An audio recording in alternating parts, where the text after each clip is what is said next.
Item number 10, Srimati Sushma Swaraj, statement by Minister. Yes. Madam, very important issue about the Yemen.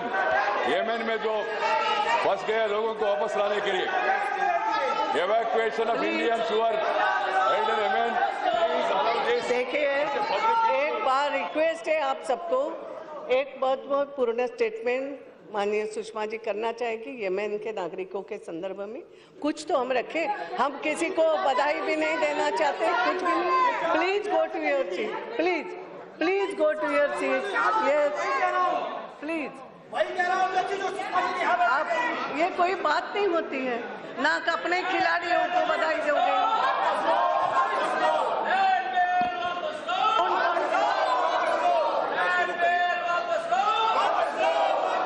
माननीय अध्यक्ष महोदया, Yemen गणराज्य में हाल के घटनाक्रम और वहां से भारतीय नागरिकों को सुरक्षित निकालने के लिए किए गए प्रयास के संबंध में आपकी अनुमति से मैं एक वक्तव्य देना चाहूँगी। मुझे इस पुनीत सदन को ये सूचित करते हुए अत्यंत खुशी हो रही है कि युद्धग्रस्त यमन से भारतीय नागरिकों के निकालने के लिए चलाया गया अभियान राहत अत्यंत सफल रहा है और इसे अंतर्राष्ट्रीय समुदाय ने खूब सराहा है।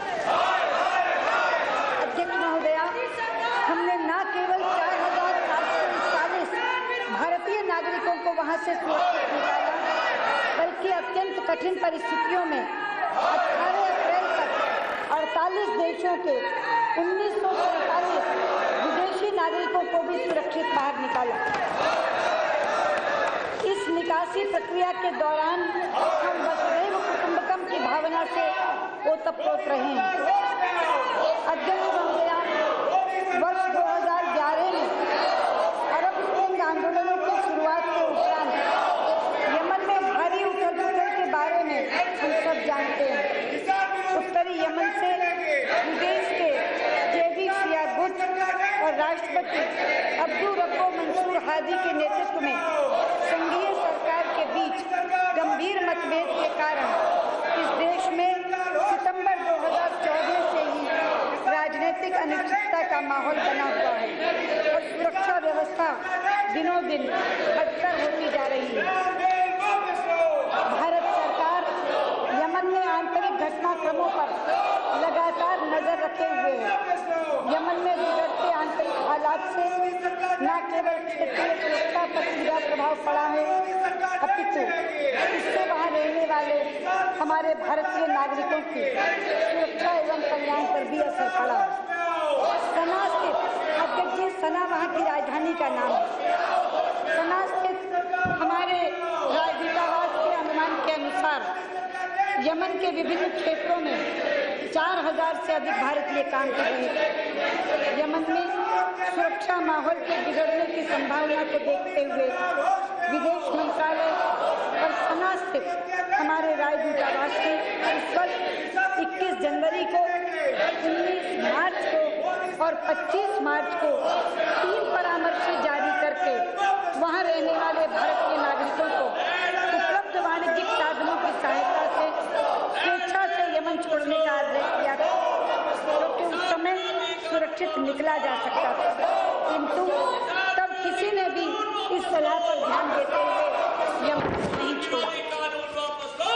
तत्पश्चात स्थानीय सुरक्षा स्थिति का आकलन करने और हमारे राजदूतावास के अधिकारियों और वहां रहने वाले अन्य भारतीय नागरिकों की सुरक्षा हेतु अपेक्षित अतिरिक्त सुरक्षा उपायों के संबंध में सलाह देने के लिए विदेश मंत्रालय के वरिष्ठ अधिकारियों के नेतृत्व में एक अंतर मंत्रालयी दल ने 9 से 13 मार्च तक यमन की यात्रा की।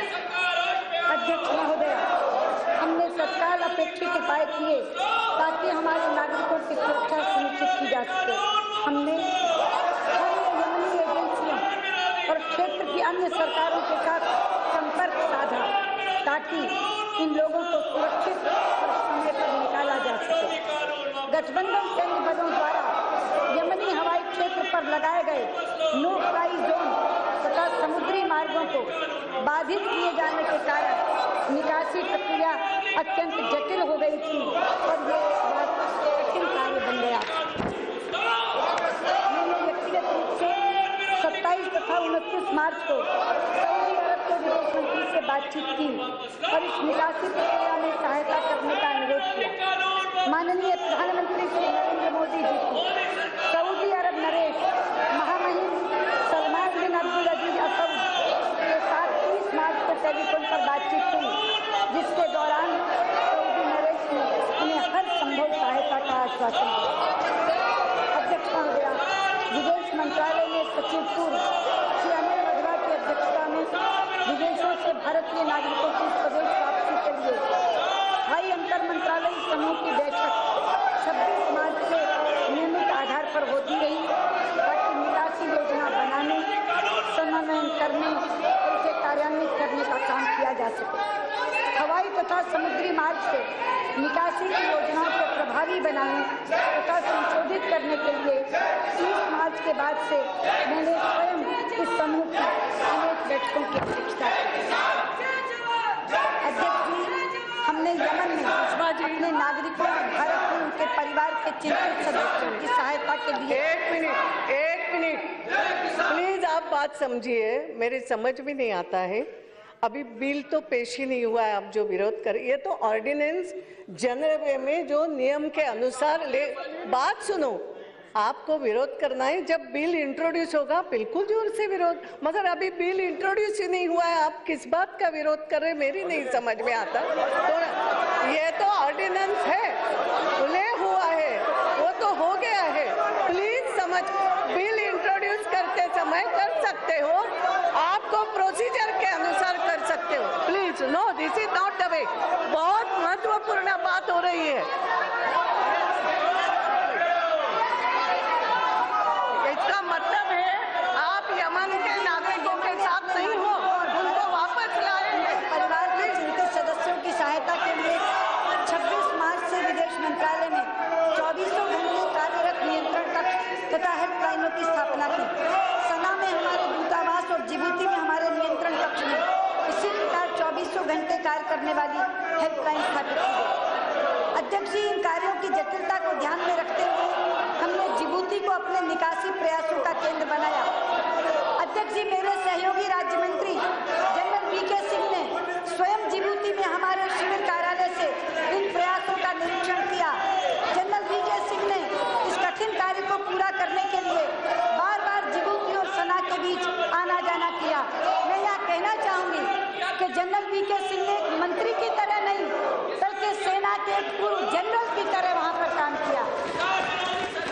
अध्यक्ष जी, इथियोपिया में हमारे राजदूत श्री संजय वर्मा द्वारा जिबूती में बैठकर उन्हें पूरी सहायता दी गई। हमने अपने निकासी प्रयासों को सुदृढ़ करने और समन्वयन के लिए जिबूती और सना में विदेश मंत्रालय के 26 अधिकारियों की तैनाती की। इस निकासी के लिए गृह मंत्रालय, रक्षा मंत्रालय, नागर विमानन मंत्रालय और इसमें शिपिंग मिनिस्ट्री छूट गई, जहाजरानी मंत्रालय के साथ सहयोग करके आवश्यक व्यवस्थाएं की गई। अध्यक्ष जी, हमने 5 समुद्री जहाज और 7 विमान इस निकासी में लगाए और पूरी पर्याप्त क्षमता के माध्यम से निकासी की। भारतीय नौसेना के 3 युद्धपोतों INS सुमित्रा, INS मुंबई और INS तरकश और 2 यात्री समुद्री जहाज जो गृह मंत्रालय ने हमको मुहैया कराए, कोवारत्ती और कोरल, इनका हमने उपयोग किया। 7 विमानों में से 3 इंडियन एयरफोर्स के C-17 ग्लोब मास्टर्स और एयर इंडिया के 4 व्यावसायिक विमान शामिल थे।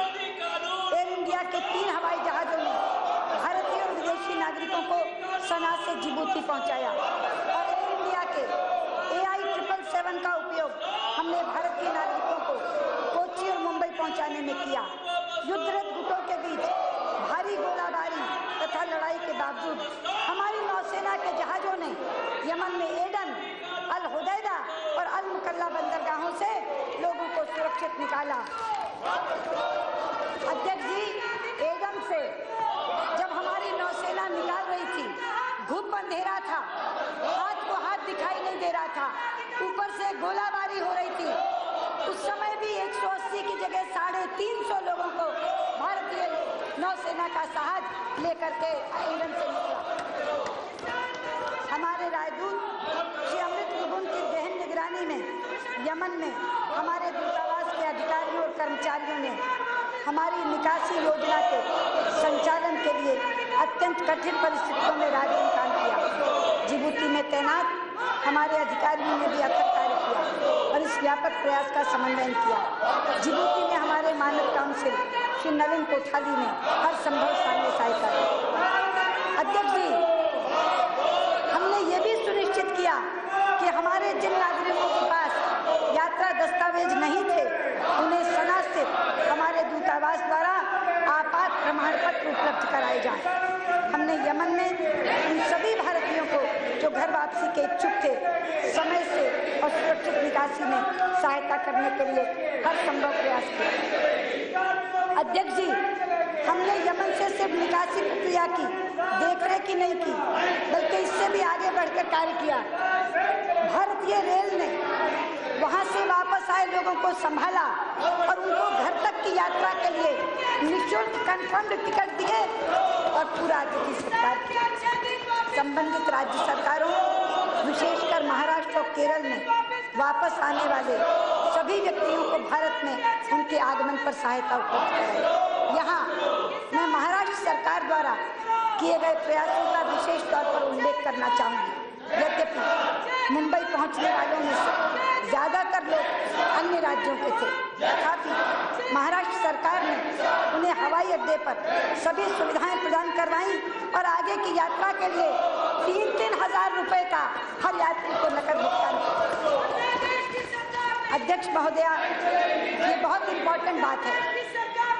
चूंकि भारतीय दूतावास हवाई हमला प्रारंभ होने के बाद सहा में कार्यरत कुछ एक विदेशी मिशनों में से एक था, इसलिए हमें पड़ोसी और पश्चिमी देशों सहित 33 देशों से नागरिकों के निकासी हेतु औपचारिक अनुरोध प्राप्त हुए और हमने जमीनी सच्चाइयों के आधार पर इन अनुरोधों पर यथासंभव सकारात्मक कार्रवाई करते हुए कुल मिलाकर 48 देशों के नागरिकों को निकालने में मदद की।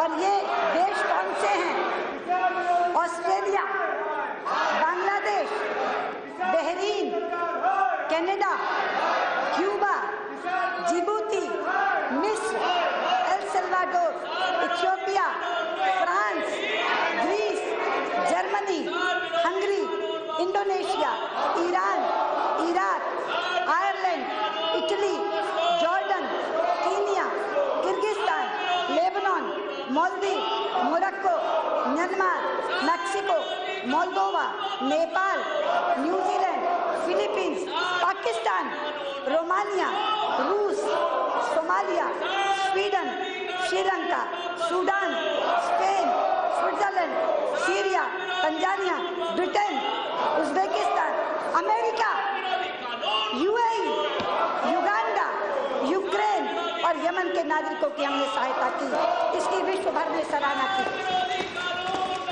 अध्यक्ष जी, जो सूची मैंने पढ़ी है उसमें अमेरिका, इंग्लैंड, फ्रांस, जर्मनी और रशिया जैसे विकसित देश शामिल हैं जिन्होंने कहा कि वो नहीं निकाल सकते, भारत के जहाज